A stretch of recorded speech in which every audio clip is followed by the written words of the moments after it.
Assalomu alaykum, hurmatli obunachilar. Demak, sizlar bilan bugun 3-mavzu, jamiyat mavzusini ko'rib chiqamiz. Demak, biz boshladik. Xo'p, siz jamiyat so'zini hayotda ko'p bor eshitgansiz. Masalan, ko'pgina firmalarning nomi yoniga mas'uliyat cheklangan jamiyat deb yozib qo'yilgani bo'ladi. Bunday firmalar bir necha kishi birgalikda tadbirkorlik faoliyati bilan yuritish maqsadida tashkil etilgan hisoblanadi. Ya'nida biz jamiyatni 2 turga bo'lamiz: keng ma'noda va tor ma'noda. Endi tor ma'nodagilarga misol bo'lyapti: iste'molchilar jamiyati, ko'z ojizlar jamiyati, feodalistik jamiyatlar, faylasuflar jamiyatiga misol qilib olsak, endi keng ma'nodagilarga misol qilib esa, masalan, kapitalistik jamiyatlar, quldorlik jamiyati, feodal jamiyat, ana shu kabi jamiyatni a, nazarda tutishimiz mumkin. Xo'p, bizda keyingi ma'lumot jamiyatga ta'rif berilyapti. Jamiyat birgalikda hayotiy faoliyat jarayonida birlashgan odamlarning muayyan murakkab tuzilmasidir deb ta'rif berib ketilyapti. Endi yana bir ta'rifga qarasak, muayyan hududda yashovchi, o'z ehtiyojlar, manfaatlariga ko'ra birlashgan kishilardan iborat jamiyat deb tasniflangan. Endi jamiyat so'zi qaysi tildan olingan degan savolga javob: bu jamiyat so'zi arabchadan olingan bo'lib, jamoat, jamlangan, birlashgan degan ma'noni bildiradi. Endi sizlarga bir savol.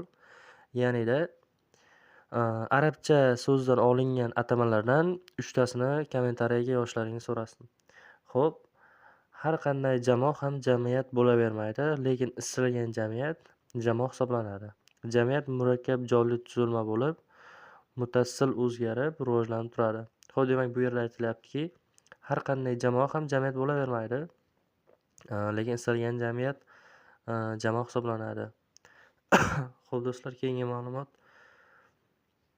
ma'lumot endi jamiyatga xos bo'lgan nima desa bo'ladi, bir belgilarni ko'rib chiqamiz. Ya'nida jamiyat ma'lum hududda yashovchi, o'z manfaatlari birgalikda himoya qilish va ehtiyojlarini birgalikda qondirish uchun birlashgan kishilarning jamoasi hisoblanadi. Birinchisi, ya'ni band. Endi B esa jamiyat mavqei, ijtimoiy kelib chiqish va qiziqishlarga ko'ra birlashgan kishilar doirasida. Endi D esa jamiyat biror bir maqsad yo'lida doimiy harakatdagi tashkilot. Ya'nida jamiyat biror bir maqsadga erishish uchun birlashadi dedik tepada. Ya'nida biror bir maqsadga erishish uchun, ya'ni tinmay harakat qiluvchi, faqat shu biror bir maqsadga erishish, manfaatlar, xohish irodasi hamda o'sha o'z ehtiyojlarini qondirish yuzasidan birlashgan odamlarga jamiyat deyiladi. Demak, shu. Endi Abu Ali bin Sino tug'ilgan yili 980-1037-yillar. Endi Abu Ali bin Sino qomusiy olim, tabib, tabiatshunos, faylasuf, agronom, tilshunos, matematik, musiqashunos, huquqshunos, yozuvchi va shoirdir. Xo'p, demak Abu Ali bin Sino ko'rib turganingizdek juda ham ko'plab kasblarni egallagan hamda ulardan bizga huquqshunoslikka ham oidligi uchun demak huquq kitobda berib ketilyapti. Endi Ibn Sino jahonga Sharh-ur-Rais nomi bilan, ya'ni olimlar rahbari nomi bilan ham tanilgan. Endi Ibn Sino huquqshunoslikka oid bir qancha g'oyalar va fikrlar muallifidir. Masalan, uning jamiyat, fuqaro, davlat boshqaruviga oid g'oyalari ayniqsa qimmatlidir deb berilyapti.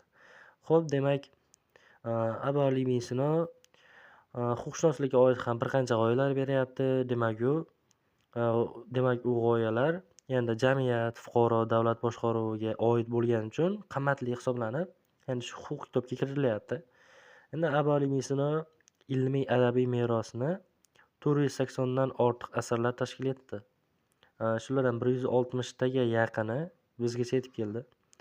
Demak, biz yana bir ahamiyat qaratadigan narsamiz bu dan ortiq va taga yaqinga yaxshilab qarashimiz kerak, chunki tez adashtirishi mumkin. Xo'p, Konstitutsiyaning 76-moddasi. Oila jamiyatning asosiy bo'g'inidir hamda jamiyat adolatini muhofazasidadir. Nikoh tomonlar ixtiyoriy roziligi hamda teng huquqliligiga asoslanadi. Xo'p do'stlar, sizlar bilan ko'rib chiqadigan mavzularimiz shulardan iborat edi. Bizni kuzatishda davom eting.